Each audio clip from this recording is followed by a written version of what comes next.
चलो बच्चों, very very very very good morning. BST की क्लास है, क्लास 12, चैप्टर नंबर 1 पढ़ रहे हैं आप, nature and significance of management, जिसमें अभी तक आपने पढ़ लिया, जिसमें अभी तक आपने पढ़ा कि जो मैनेजमेंट है बेटा, वो एक प्रोसेस है जो आपके गोल को इफिशिएंटली एंड इफेक्टिवली अचीव करने में हेल्प कर रहा था। प्रोसेस है क्योंकि यहाँ पे सीरीज ऑफ फंक्शन है, हम प्लानिंग करेंगे, ऑर्गेनाइजिंग करेंगे, स्टाफिंग करेंगे, डायरेक्टिंग करेंगे एंड कंट्रोलिंग करेंगे। तो वेरियस सेट ऑफ फंक्शन है, सीरीज ऑफ फंक्शन है, इसलिए हमने कहा कि मैनेजमेंट प्रोसेस है। इफिशिएंटली काम करेंगे यानी मिनिमम कॉस्ट पे ऑप्टिमम यूटिलाइजेशन करेंगे रिसोर्सेस का अपने गोल को अचीव करने के लिए। और फिर आपने कहा कि इफेक्टिवली काम करेंगे, मतलब सब काम अपने टास्क को टाइम पे कंप्लीट करेंगे, जो गिवन पीरियड ऑफ टाइम दिया हुआ है उसमें अपने गोल को अचीव करेंगे। तो इस तरीके से मैनेजमेंट एक प्रोसेस है जो आप किसी भी गोल को अचीव करने में इफेक्टिवली एंड इफिशिएंटली हमारी मदद करता है। फिर हमने देखे कैरेक्टरिस्टिक मल्टी डायमेंशनल होता है, टीम वर्क होता है, कॉन्टिन्यूअस प्रोसेस होता है, डायनामिक ऑर्गेनाइजेशन क्रिएट करता है, परवेसिव होता है, यूनिवर्सल और गोल ओरिएंटेड होता है। फिर आपने मैनेजमेंट में आगे बात की कि भाई मैनेजमेंट के ऑब्जेक्टिव्स क्या है। तो मैनेजमेंट के 3 ऑब्जेक्टिव थे, ऑर्गेनाइजेशनल ऑब्जेक्टिव था, सोशल ऑब्जेक्टिव था और पर्सनल ऑब्जेक्टिव था। और इंपॉर्टेंस क्या होता है मैनेजमेंट, लास्ट क्लास में हमने इतनी बातें कंप्लीट की थी। आज की क्लास में हमें पढ़ना है कि भाई नेचर बताओ, whether management is the science और मैनेजमेंट इज द आर्ट और मैनेजमेंट इज द प्रोफेशन। तो यानी कि यहाँ पे हमें कंपैरेटिव स्टडी करके हम अच्छे से याद कर सकते हैं। जैसे आप जब बोलते हैं कि क्या मैनेजमेंट साइंस है या आर्ट्स है या प्रोफेशन है, तो आपको जानना पड़ेगा कि भाई साइंस क्या होता है, क्या होता है और प्रोफेशन क्या होता है, और उनमें ऐसा क्या है जो साइंस में होना जरूरी है, आर्ट्स में होना जरूरी है और प्रोफेशन में। उसको कंपेयर कीजिए मैनेजमेंट से कि क्या मैनेजमेंट में भी इसी तरीके का एक सिस्टमैटिक नॉलेज है, क्या मैनेजमेंट के प्रिंसिपल्स ऑब्जर्वेशन एक्सपेरिमेंट से बने हुए हैं, क्या मैनेजमेंट के प्रिंसिपल यूनिवर्सल है। अगर आपका आंसर है यस तो फिर मैनेजमेंट साइंस हो जाएगा, और अगर आंसर है नहीं, यूनिवर्सल नहीं है, देश बदलेगा तो मैनेजमेंट बदल जाएगा। अब मान लो इंडिया में जो मैनेजमेंट का सिस्टम है, क्या अमेरिका में सेम है, क्या इंग्लैंड में सेम है, क्या अफ्रीका में सेम है, क्या जर्मनी में सेम है। तो बोल रहे हैं कि भाई हर जगह के रूल्स अलग है, हर जगह के लॉ अलग है, हर जगह जो है उनके इकोनॉमी का टाइप अलग है, तो मैनेजमेंट भी अलग हो जाएगा। तो यानी कि मैनेजमेंट यूनिवर्सल नहीं होगा। दूसरा, जो साइंस है उसके प्रिंसिपल ऑब्जर्वेशन से बार एक्सपेरिमेंट से डेवलप हुए हैं। आपने सुना होगा कि थॉमस एडिसन को बल्ब बनाने में 1000 बार एक्सपेरिमेंट करना पड़ा, फेलियर का सामना करना पड़ा। हमारे सर आइजक न्यूटन को ने क्या ये देखा कि वो गिरा, बस क्या उन्होंने लॉ ऑफ ग्रेविटेशन बना दिया होगा क्या। तो जो साइंस है वहां पे जो प्रिंसिपल्स है वो ऑब्जर्वेशन से बार बार एक्सपेरिमेंट से होता है डेवलप। जबकि ह्यूमन बीइंग तो बेटा मैनेजमेंट में बोले तो ह्यूमन बीइंग शामिल है, और ह्यूमन बीइंग का तो बिहेवियर चेंज हो जाएगा। तो यहाँ पे यानी कि टोटली तो ऑब्जर्वेशन एक्सपेरिमेंट नहीं होगा, पार्शियल होगा। साइंस एक सिस्टमैटिक नॉलेज होता है बेटा। तो अब तो एमबीए भी हम कर रहे हैं, जो एमबीए कर रहे हैं, master in business administration, BBA MBA, तो वहां पे भी हमें सिस्टमैटिक नॉलेज, हमें बुक्स, हमें करिकुलम दिया जा रहा है और उनको पढ़ के और हम अपनी डिग्री कर रहे हैं। तो सिस्टमैटिक नॉलेज तो दोनों जगह है, वहां पे ऑब्जर्वेशन एक्सपेरिमेंट से डेवलप हो रहा है, यहाँ पे फुली नहीं बोल सकते हैं। वो यूनिवर्सल है साइंस के प्रिंसिपल, मतलब अमेरिका में सेव जमीन पे ही गिरेगा, अगर इंडिया में सेव जमीन पे गिर रहा है ड्यू टू ग्रेविटेशन, गुरुत्वाकर्षण के कारण, तो अमेरिका में भी सेव जमीन पे ही गिरेगा, अफ्रीका में भी सेव जमीन पे ही गिरेगा। ऐसा नहीं हो कि अमेरिका है तो उड़ जाएगा आसमान में से। यानी बोल सकते हैं कि ये यूनिवर्सल प्रिंसिपल, जैसे पानी, जो हम लोग पानी पीते हैं H2O, आप कहीं चले जाए पूरे वर्ल्ड में पानी का मतलब H2O है। जो हम नमक खाते हैं NaCl, वो नमक हर जगह NaCl ही है। सेब हर जगह जमीन पे ही गिरेगा, अमरूद हर जगह जमीन पे ही गिरेगा, ग्रेविटेशन तो यूनिवर्सल प्रिंसिपल यहाँ नहीं है। तो अगर हम कंपेयर करके बता सकते हैं ना बेटा कि भाई एग्जैक्ट साइंस तो नहीं दिख रहा है हमें, प्योर साइंस नहीं दिख रहा है, एग्जैक्ट साइंस नहीं दिख रहा है, हमें सोशल साइंस दिख रहा है, इनएग्जैक्ट दिख रहा है। वैसे ही आर्ट्स में आएंगे तो क्या आर्ट्स में थ्योरेटिकल नॉलेज है, फिर नॉलेज के बाद क्या उसका पर्सनल इंप्लीकेशन है, क्या क्या बार बार प्रैक्टिस करना पड़ता है, क्या बोल रहा है। हाँ, तो जैसे आर्टिस्ट को आपने देखा होगा बेटा कि कोई सिंगर है, डांसर है, कोई सिंगर है, डांसर है, पेंटर है, राइटर है, ये आर्टिस्ट है। तो क्या ये नॉलेज सीखने के बाद उसको पर्सनली कैसे अप्लाई करना है, इस पे ध्यान देते हैं। हाँ, सीखते तो सुर, अगर मान लो संगीत सीख रहे हैं तो सबको सारे गामा ही सिखलाया जा रहा है, लेकिन सारे गामा को सीखने के बाद सब लोग अलग अलग तरीके से अप्लाई करते हैं। अब आपने सिंगर देखा, अब हमारी लता जी भी सिंगर, अलका याग्निक भी सिंगर, नेहा कक्कड़ भी सिंगर, सुनिधि चौहान भी सिंगर, हमारी आशा भोसले जी भी सिंगर। तो सिंगर तो बहुत है, लेकिन ये किस तरीके से अप्लाई कर रहे हैं। किशोर कुमार भी सिंगर, तो वो जो पर्सनल एप्लीकेशन है, और बार बार ये प्रैक्टिस करते हैं, रियाज आपने देखा होगा, हारमोनियम बजाना मान लो मैंने सीखा और उसके बाद छोड़ दिया, कभी प्रैक्टिस नहीं किया तो भूल गए। गिटार सीख रहे हैं, प्रैक्टिस नहीं किया तो भूल गए। आप क्रिकेट जब सीख रहा है, मान लो कोई बच्चा क्रिकेट सीख रहा है, तो एकेडमी में सबको तो सेम ही क्रिकेट सिखाया जा रहा है बेटा, लेकिन कौन, सबको तो सेम ही चीज सिखाया जाएगा, क्या कवर ड्राइव, तो क्या कैसे पकड़ना है बैट, कैसे आप जो है बैक में जाओ तो फुट में जाओ तो बैक ये जाओ, तो बेसिक्स तो सबको सिखाया जा रहा है, लेकिन हर क्रिकेटर का अपना पर्सनल इंप्लीकेशन होगा। और क्या आर्ट में बार बार रियाज करना होगा क्या? फिर से आंसर है यस। तो हम यहाँ पे मैनेजमेंट में भी आप देखिएगा थ्योरेटिकल नॉलेज है, कोर्स करना पड़ रहा है, मैनेजर को भी बार अप्लाई करना पड़ता है चीजों को। लीडरशिप स्किल है, सोचना पड़ेगा भाई, नया कुछ सोचो, इनिशिएटिव लो, इनोवेशन, क्रिएटिविटी, सोचो सोचो सोचो, लोगों से करवाओ, प्रैक्टिस, बार बार प्रैक्टिस करना पड़ेगा। तो आप देखिएगा कि हमारा मैनेजमेंट आर्ट्स से बहुत ज्यादा मिलता जुलता है, आर्ट्स वाले सारे फीचर्स लगभग मैनेजमेंट में है। तो क्या मैनेजमेंट आर्ट है? Answer is yes, management is an art. क्या मैनेजमेंट प्रोफेशन है? तो देखना पड़ेगा प्रोफेशन में क्या होता है। आप डॉक्टर है, मान लो सीए, मान लो नहीं सीए है, मान लो एडवोकेट है, तो मैंने कहा मान लो तो मेरे पास डिग्री होनी चाहिए तभी तो मानोगे। तो यानी सबसे पहले आपके पास स्पेशलाइज नॉलेज आया होगा, कोई आपका पर्सनल, आपका कोई एसोसिएशन होगा, बोल रहा है हाँ। अगर हम डॉक्टर हैं तो मेडिकल काउंसिल ऑफ इंडिया हमें गवर्न करता है, अगर मैं सीए हूं तो मुझे आईसीएआई गवर्न करता है, अगर मैं एडवोकेट हूं तो मुझे bar council of India govern करता है।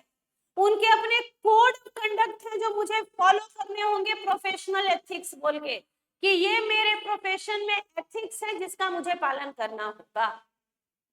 एंट्री रिस्ट्रिक्टेड है, जीएसटी ऑडिट तभी कर सकते हैं जब हम सीए होंगे, हम एमबीबीएस किए होंगे तो ही हम लोगों का इलाज कर सकते हैं। एंट्री रेस्ट्रिक्टेड है, एंट्री तो बेटा रेस्ट्रिक्टेड है ना।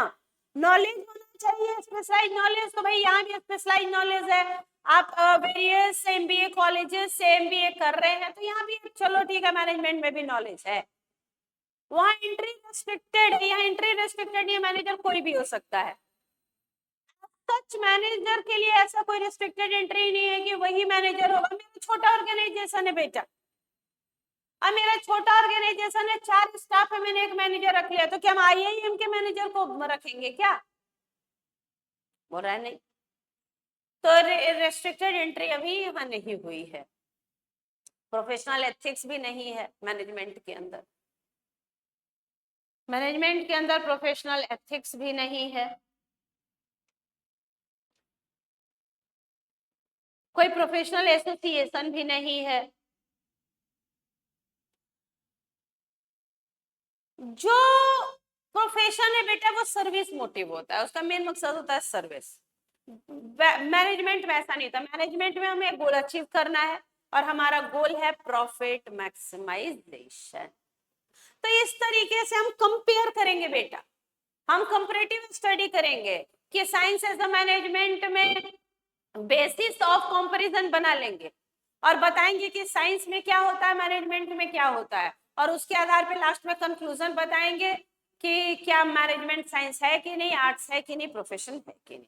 तो इस तरीके से अगर हम कंपैरेटिव स्टडी कर ले तीनों का तो हमारा नेचर हम आपको समझा पाएंगे कि क्या मैनेजमेंट साइंस है कि आर्ट्स है कि प्रोफेशन है। उसके बाद चैप्टर में बचता है बेटा 3 लेवल पे मैनेजमेंट होता है, top level, middle level, lower level. कुछ फंक्शंस हैं जैसे planning, organising, staffing, directing, controlling, और इन सबके बीच होना चाहिए कोऑर्डिनेशन। तो हमारा पहला चैप्टर कंप्लीट हो जाएगा। तो चलो लेट्स बिगिन, शुरू करते हैं हम लोग। Nature of management, nature of management, nature of management, nature of management. Topic शुरू करने जा रहे हैं हम लोग, नेचर ऑफ मैनेजमेंट। जो आपसे ये पूछ रहा है कि बताओ बच्चों मैनेजमेंट साइंस है कि आर्ट्स है कि प्रोफेशन है, मैनेजमेंट साइंस है कि आर्ट्स है कि प्रोफेशन है। तो एक एक करके पहला प्रश्न है यहाँ पे, whether whether management is a science और आर्ट और प्रोफेशन। क्या है, क्या है क्या मैनेजमेंट, मैनेजमेंट है क्या? क्या मैनेजमेंट साइंस है, मैनेजमेंट आर्ट है या मैनेजमेंट प्रोफेशन है? क्या है, मैनेजमेंट साइंस है, मैनेजमेंट आर्ट है या मैनेजमेंट प्रोफेशन है? तो अब हमें 3 चीजें जाननी होंगी, साइंस में क्या क्या होता है, आर्ट्स में क्या क्या होता है, प्रोफेशन में क्या होता है, और उनमें से मैनेजमेंट में क्या क्या होता है। उसके बेसिस पे हम बता पाएंगे कि मैनेजमेंट साइंस है कि आर्ट्स है कि प्रोफेशन है। नेचर,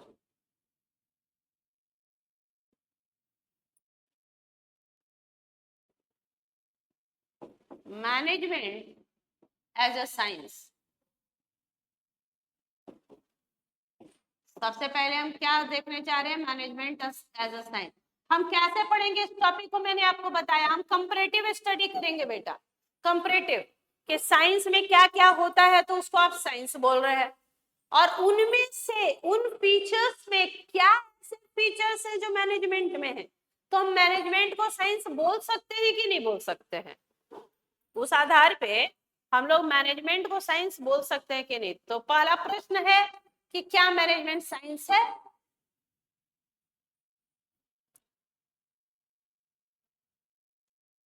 तो हम 3 भाग में बांटेंगे ऐसे इसके आंसर को। पहला हो गया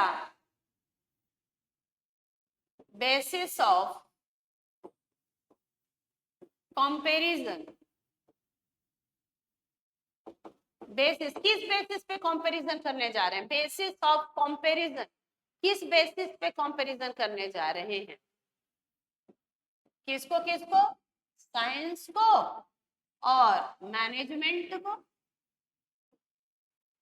साइंस को और मैनेजमेंट को। बेसिस, किस बेसिस पे कंपेयर करने जा रहे हैं? साइंस को। तो पहला बेसिस ले लो बेटा, पहला systematic, systematic body of knowledge, systematic body of knowledge. क्या साइंस एक सिस्टमैटिक बॉडी है? क्या वहां सिस्टम बना हुआ है पढ़ने का? बोल रहा है हाँ। क्या मैनेजमेंट में भी सिस्टम बना हुआ है? हाँ। जैसे साइंस के हम जो भी कोर्सेस करते हैं उनके बुक्स है, कोर्सेस है, डिग्री है, वैसे मैनेजमेंट की भी है। हम, मुझे मैनेजमेंट करना है तो बीबीए एमबीए करना होगा। हाँ, इंस्टीट्यूट वेरी कर सकते हैं पर सिस्टमैटिक नॉलेज तो है। तो साइंस में क्या लिखेंगे आप? In science organized, organized and systematic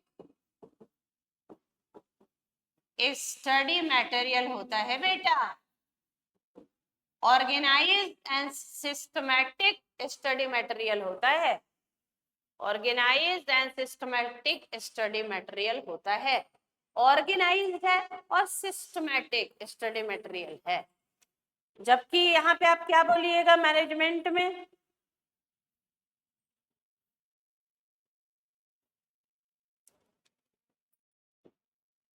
यहाँ पे भी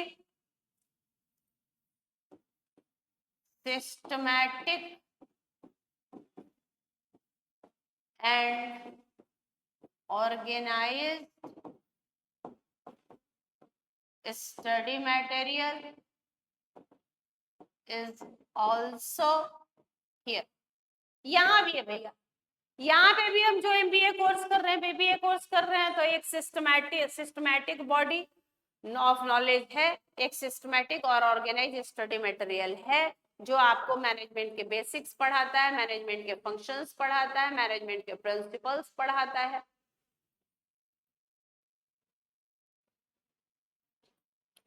तो पहला बेसिस जिसके आधार पे हमने कंपैरिजन किया है वो सिस्टमैटिक बॉडी ऑफ नॉलेज। तो आंसर इज यस, दोनों में होता है।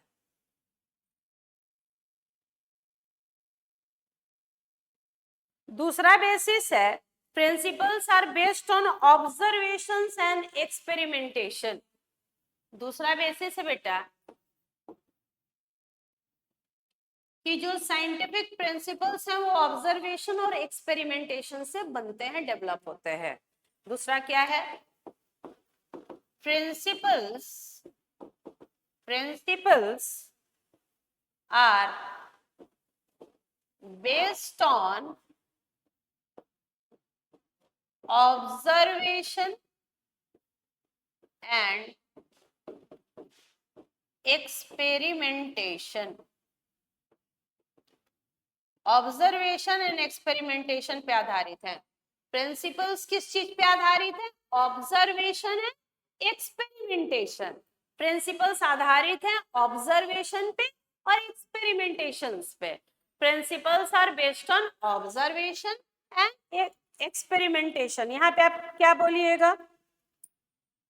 Scientific principles,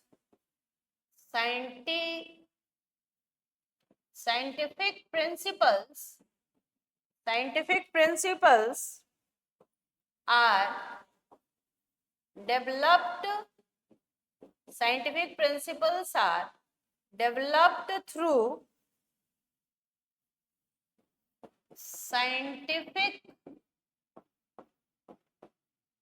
observation and then tested through experiments। Experiments और ऑब्जर्वेशन होते हैं।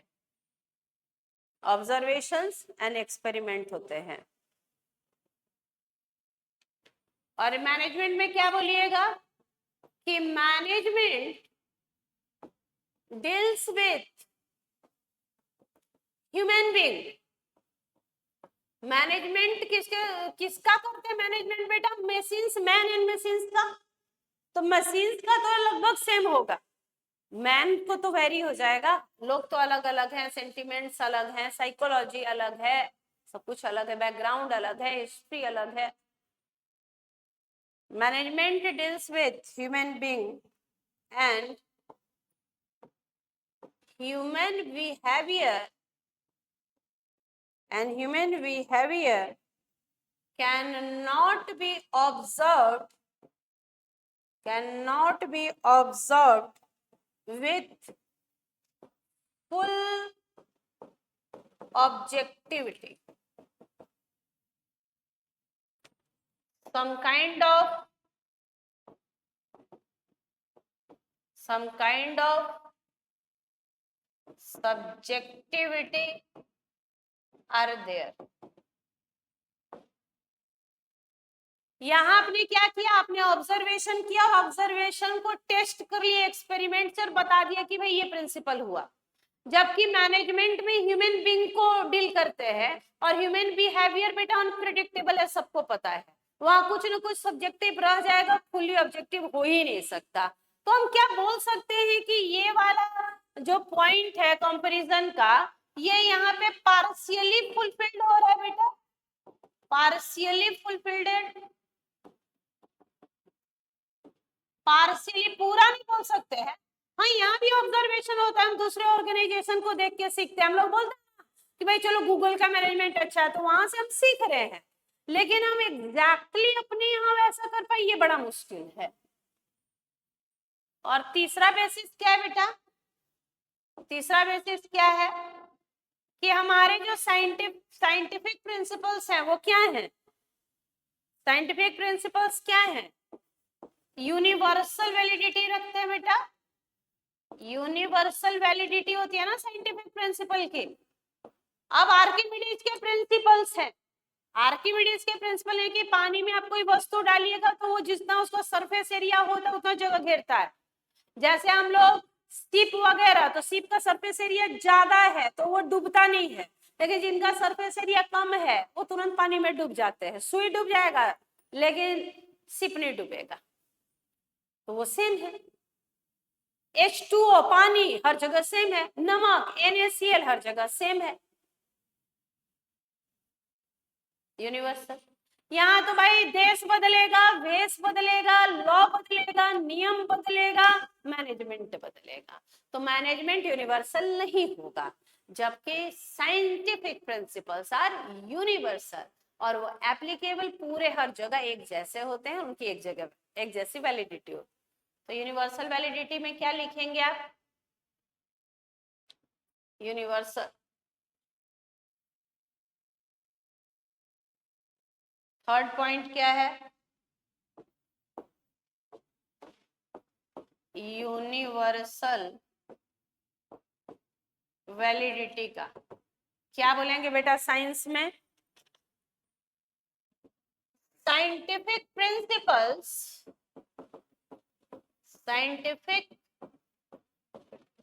Principles have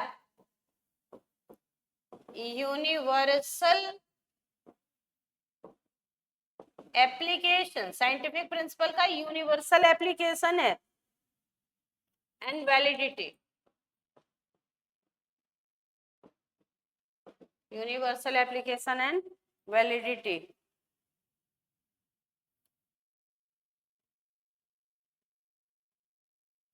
management principles are not universal.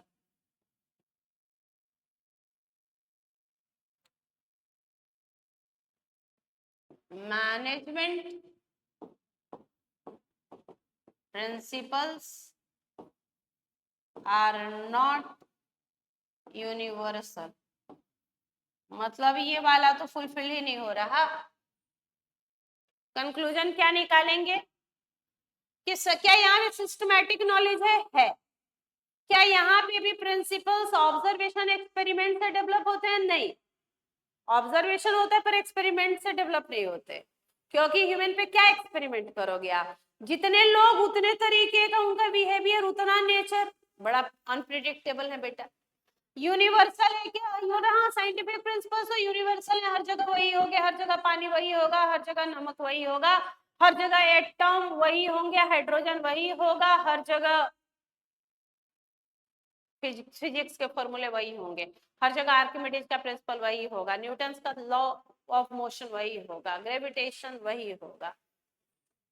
Management universal नहीं, देश बदला, वेश बदला, वाणी बदली, मैनेजमेंट बदला, लॉ बदला, देश बदला, तो क्या कंक्लूजन निकालेंगे कि मैनेजमेंट को आप एग्जैक्ट साइंस तो नहीं बोल सकते, मैनेजमेंट को आप एग्जैक्ट साइंस तो नहीं बोल सकते, लेकिन क्या इन एग्जैक्ट साइंस बोल सकते हैं? हाँ, साइंस नहीं बोल सकते, सोशल साइंस बोल सकते हैं। हाँ। तो कंक्लूजन, एक लाइन में कंक्लूजन डाल दो, conclusion, conclusion,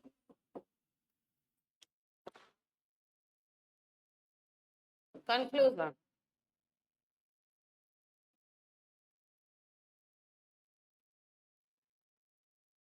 management, management cannot be considered, management cannot be considered as pure or exact science, pure और एग्जैक्ट साइंस तो नहीं बोल सकते बेटा, but we can call it inexact, in we can call it inexact or social science।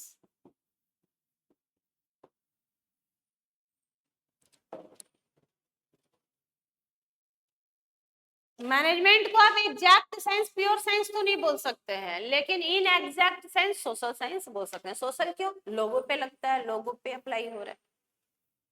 तो ये था कि मैनेजमेंट साइंस होता है कि नहीं, उसका आंसर।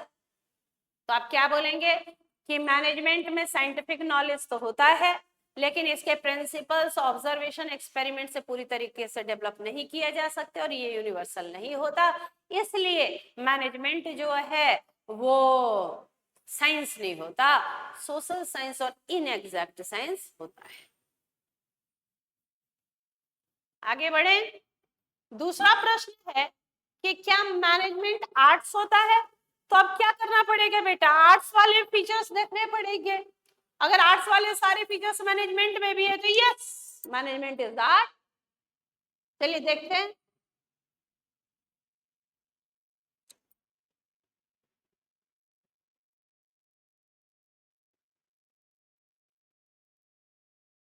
यहाँ पे भी कंपैरेटिव स्टडी करेंगे कि आर्ट्स में क्या क्या होता है, मैनेजमेंट में क्या क्या होता है, और उसके आधार पे आप आंसर बता सकते हैं।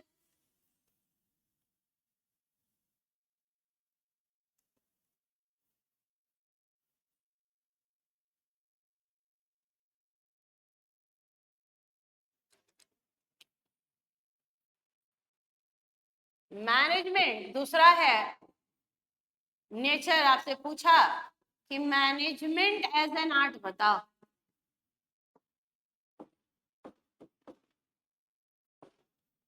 तो फिर से वही करेंगे बेटा, कंपेयर करेंगे, बेसिस ले रहे हैं, आर्ट्स में क्या क्या होता है, मैनेजमेंट वो होता है कि नहीं, अगर होता है तो है, नहीं होता है तो नहीं है।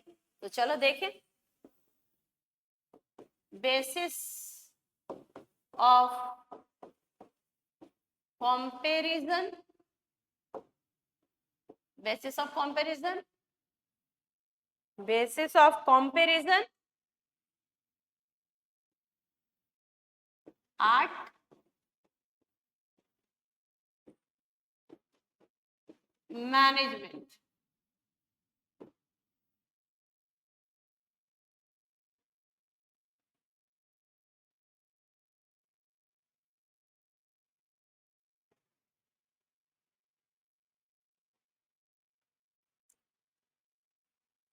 पहला बेसिस ले लो बेटा, existence of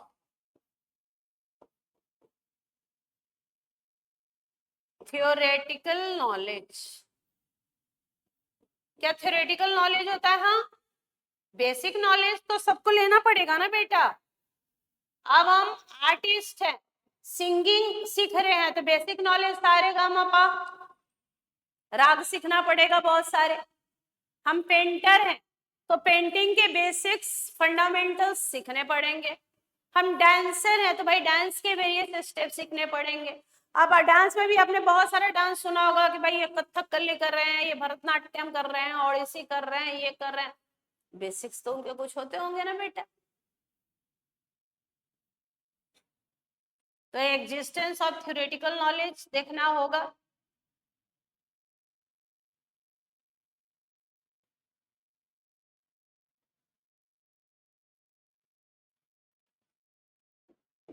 systematic and organised study material है। आर्य सिस्टमैटिक और ऑर्गेनाइज स्टडी मटेरियल है बेटा आर्ट्स में। तो यहाँ पे भी मैनेजमेंट में भी है क्या? हाँ, मैनेजमेंट में भी है क्या? हाँ,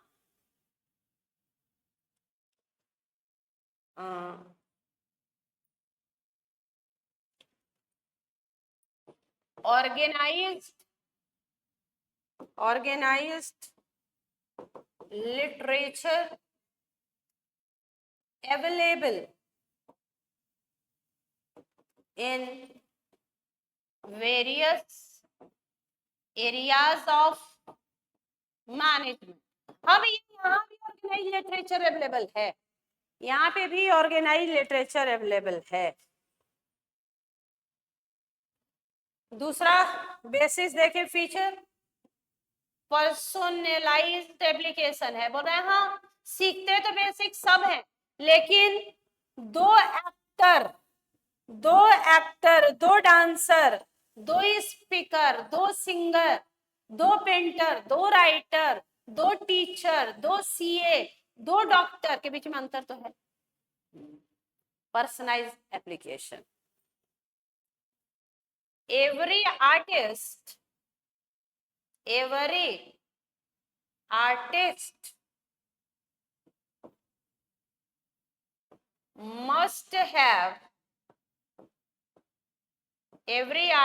must have personal skill to apply their knowledge। अब भैया जो सीखा उसको अप्लाई कर, एप्लीकेशन होगा ना। मान लो मैंने बहुत ड्राइंग सीखी, लेकिन हम उसको अप्लाई नहीं करते, कहीं बनाते ही नहीं। मैंने सिंगिंग सीखी, राग सीखे, लेकिन हम गाते ही नहीं है, तो उसको अप्लाई नहीं करते हैं, तो फिर बेकार हो जाएगा ना बेटा। तो पर्सनलाइज्ड एप्लीकेशन होगा, every artist must have personal skill होगा कि हम कैसे। अब देखो, बेसिक्स तो सिंगिंग के जो लता जी ने सीखे वही बाकी लोगों ने भी सीखे होंगे, पर उनका जो एप्लीकेशन था वो अलग था। किशोर कुमार का जो एप्लीकेशन है वो अलग है, आशा भोसले का जो है वो अलग है। तो ये पर्सनलाइज्ड एप्लीकेशन है कि हर एक पर्सन अपने स्किल को किस तरीके से अप्लाई करता है। मैनेजर भी सेम है, मैनेजमेंट सबने पढ़ा है, लेकिन हर मैनेजर, हम क्यों बोलते हैं कि अब सुन, आप जो है गूगल का मैनेजर देखो, आप देखो यहाँ का क्यों एग्जाम्पल लेते हैं, किसी का सीईओ, सीएफओ, मैनेजर का क्यों लेते हैं? क्योंकि पर्सनल एप्लीकेशन तो सबका अलग अलग है बेटा। तो पर्सनलाइज्ड एप्लीकेशन में क्या बोलेंगे आप?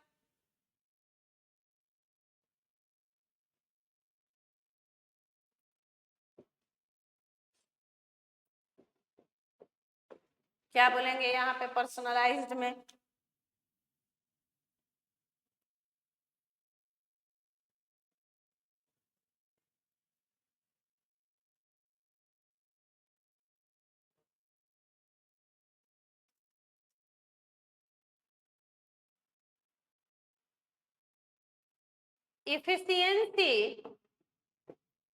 efficiency of managers depends on how well they use management principles under different situation by applying personal skill. मतलब यहाँ भी पर्सनल स्किल लगेगा, यहाँ भी पर्सनल स्किल लग रहा है, यहाँ भी पर्सनल स्किल है, यहाँ भी पर्सनल स्किल है, यहाँ भी नॉलेज है, यहाँ भी नॉलेज है। अभी तक दोनों सेम है।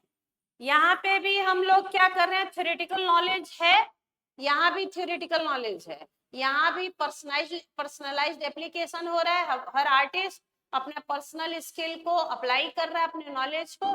यहाँ पे भी मैनेजर जो है, ये हम देखते हैं कि भाई बोलते हैं ना कि ये मैनेजर बड़ा इफिशियंट है, तो वो कितने अच्छे से मैनेजमेंट के प्रिंसिपल्स को अलग अलग सिचुएशन में अपने पर्सनल स्किल को अप्लाई करता है, यानी पर्सनल एप्लीकेशन दोनों जगह। तीसरा बेसिस क्या है भैया? तीसरा बेसिस है based on practice and creativity. यहाँ बार बार प्रैक्टिस करना होगा। सिंगिंग है, रोज रियाज करना होगा। डांसर है, रोज डांस की प्रैक्टिस करना होगा। राइटर है, हमेशा लिखना होगा। उसी तरीके से क्या मैनेजमेंट, आपने कहा है मैनेजमेंट एक कॉन्टिन्यूअस प्रोसेस है, तो वहां पे भी तो बार बार हम आज यहाँ मैनेजर है, कल कहीं और होंगे, लगातार प्रैक्टिस तो करना ही पड़ेगा बेटा। तो यानी ये भी है। Artist requires regular practice of art to become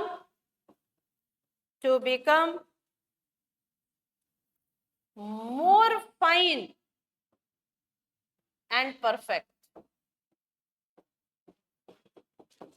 artist जो है वो हमेशा प्रैक्टिस करते हैं जिससे वो ज्यादा से ज्यादा फाइन या परफेक्शन आ पाए। बोलते हैं practice makes a man perfect. Practice से ही परफेक्शन आता है बेटा। और यहाँ क्या बोल रहा है, कि a good manager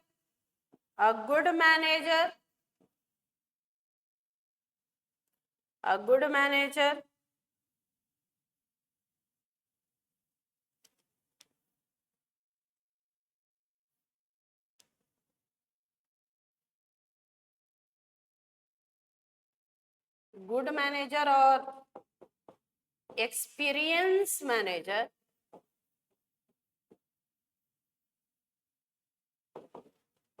improve their skill and efficiency by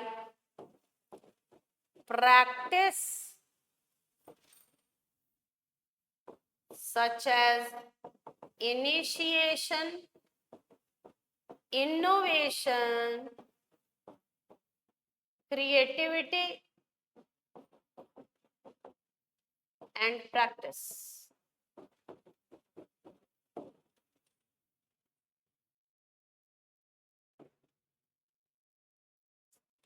यहाँ पे भी बार बार प्रैक्टिस करना है। एक्सपीरियंस मैनेजर इंप्रूव करेगा इफिशियंसी बाय प्रैक्टिस मतलब ये सब चीज हमेशा करना पड़ता होगा क्या? हमेशा इनिशिएशन, नई चीजें, हमेशा नया सोचो, क्रिएटिविटी करो। बोल रहे हाँ। तो कंक्लूजन क्या निकालेंगे बेटा कि जब हम आर्ट के फीचर को मैनेजमेंट से कंपेयर करेंगे तो all the feature of art are present in management. बोल सकते हैं कि management is the art of getting the things done by others। conclusion क्या कंक्लूजन निकाला आपने कंपेयर करके?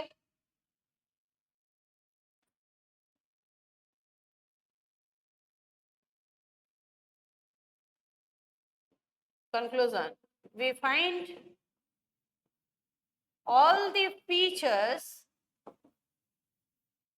of art are present. All the features of art are present in management.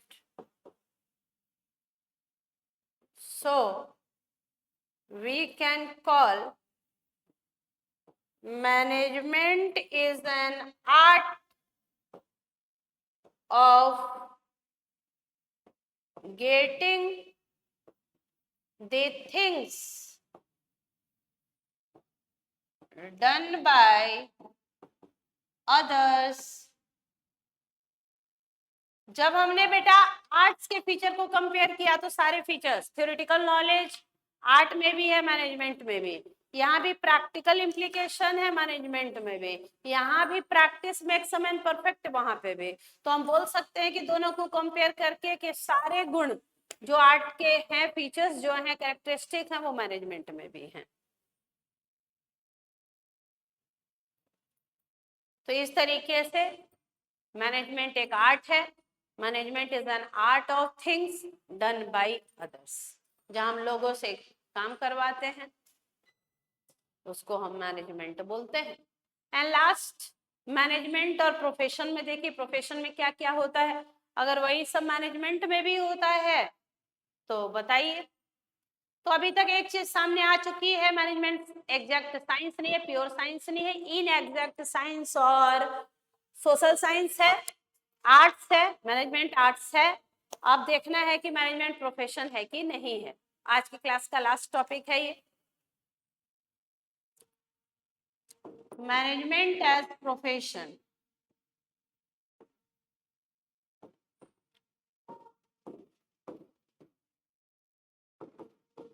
Management as profession.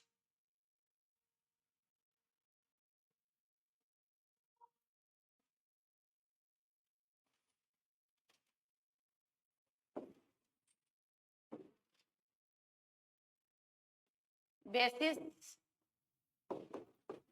Of comparison, basis of comparison देखो profession में क्या होता है और मैनेजमेंट में क्या होता है।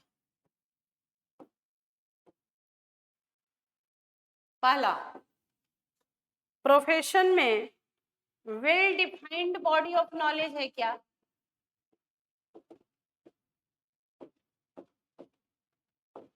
Well defined body of knowledge होना चाहिए क्या? आंसर इज हाँ। क्या मैनेजमेंट में भी वेल डिफाइंड नॉलेज है? हाँ, वहां पे भी हमें ऑर्गेनाइज सिस्टमैटिक स्टडी मटेरियल पढ़ना पड़ रहा है, कोर्स करना पड़ रहा है, बीबीए एमबीए। हाँ, well defined body of knowledge है। दूसरा, restricted entry, restricted entry. Profession में एंट्री रेस्ट्रिक्टेड है बेटा, या डिग्री होनी चाहिए, यहाँ डिग्री इज कंपलसरी। आप डॉक्टर के रूप में प्रैक्टिस तभी कर सकते हैं जब आपके पास एमबीबीएस की डिग्री हो। आप सीए की प्रैक्टिस तभी कर सकते हैं जब आपके पास सीए की डिग्री हो।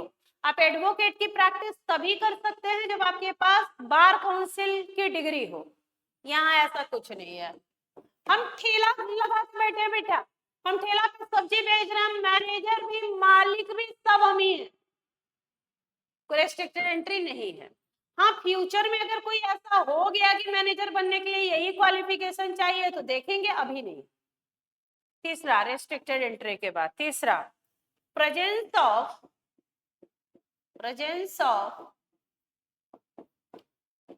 Professional association, professional association, presence of professional association.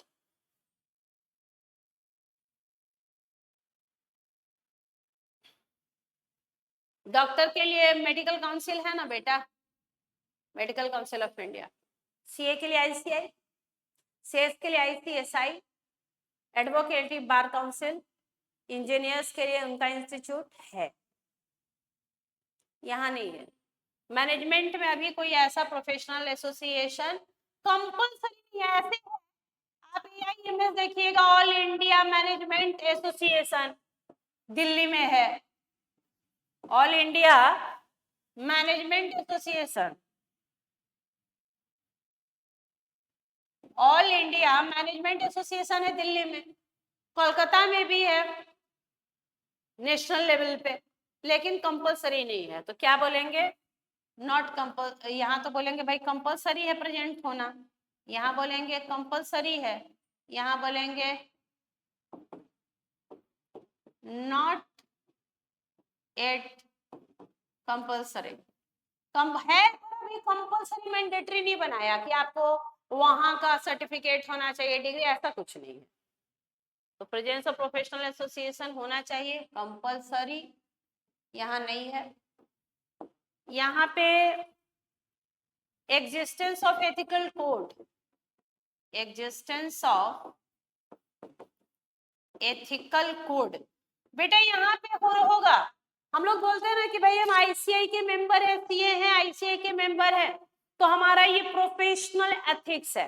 Professional ethics follow करना पड़ता है क्योंकि समाज आपसे देख के सीखता है, बोलते हैं देखो ये प्रोफेशनल है, कितना बढ़िया इसका प्रोफेशनल बिहेवियर है।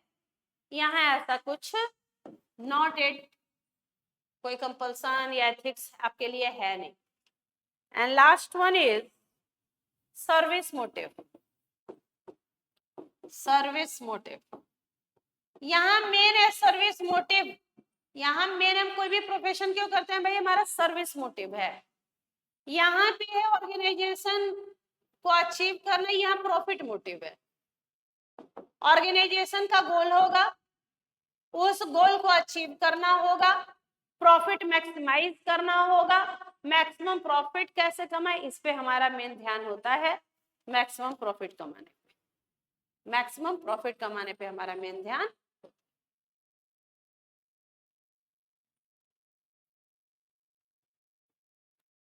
तो ये था नेचर, समझ गए आप अच्छे से नेचर?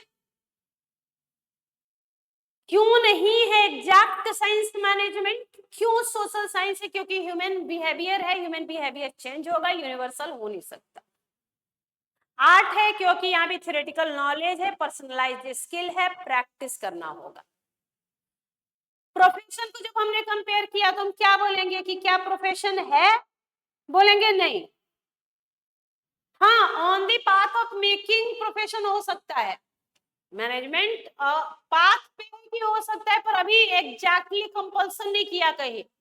वेल डिफाइंड नॉलेज है, रेस्ट्रिक्टेड एंट्री नहीं है, प्रोफेशनल एसोसिएशन का कोई कंपल्सन नहीं है, एथिकल कोड नहीं है, सर्विस मोटिव नहीं है। तो इस आधार पे हम क्या बोल सकते हैं? Conclusion, conclusion,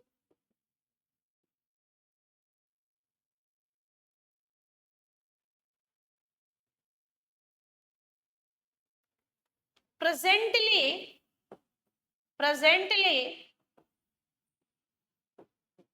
management is not a profession। अगर अभी हम बोले तो presently management is not a profession, presently बोले तो बेटा एट प्रेजेंट बोले तो अभी तो प्रोफेशन नहीं है, पर आप ये बोल सकते हैं कि management is on the path of becoming profession, रास्ते पे। मान इसमें भी बोल दे कि रेस्ट्रिक्टेड एंट्री होगा, जो जिसके पास एमबीए का या एआईएमएस का मेंबरशिप होगा वही मैनेजर हो सकता। एंट्री रेस्ट्रिक्ट कर दे, एसोसिएशन बना दे, कोड बना दे, सर्विस मोटिव हो जाए तो ये भी हो जाएगा, पर एट प्रेजेंट नहीं है, ऑन दी पाथ है।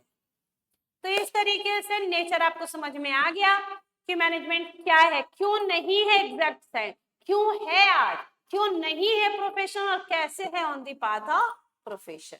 अगले क्लास में हम लोग जो है लगभग कंप्लीशन में है चैप्टर के, जिसमें हम 3 लेवल बांटेंगे। टॉप लेवल का क्या काम, मिडिल लेवल का क्या काम, लोअर लेवल का क्या काम। फंक्शंस हैं 5 मैनेजमेंट के, organising planning, organising, staffing, directing, controlling. और उसी तरीके से कोऑर्डिनेशन है कि सारे डिपार्टमेंट का आपस में कोऑर्डिनेशन। अब प्रोडक्शन डिपार्टमेंट बहुत ज्यादा प्रोडक्शन कर ले, सेल्स डिपार्टमेंट बेचे ही नहीं, मार्केटिंग एडवर्टाइज ही नहीं करे, तब तो सब बेकार हो जाएगा ना बेटा। तो अगर आप पहली बार मेरी क्लासेस देख रहे हैं और आप बीएसटी को कंटिन्यू करना चाहते हैं, बहुत अच्छा स्कोरिंग करना चाहते हैं, तो कम से कम चैनल को सब्सक्राइब करें, लाइक करें। Thank you very much. स्वस्थ रहे, व्यस्त रहें, लगे रहें। Thank you.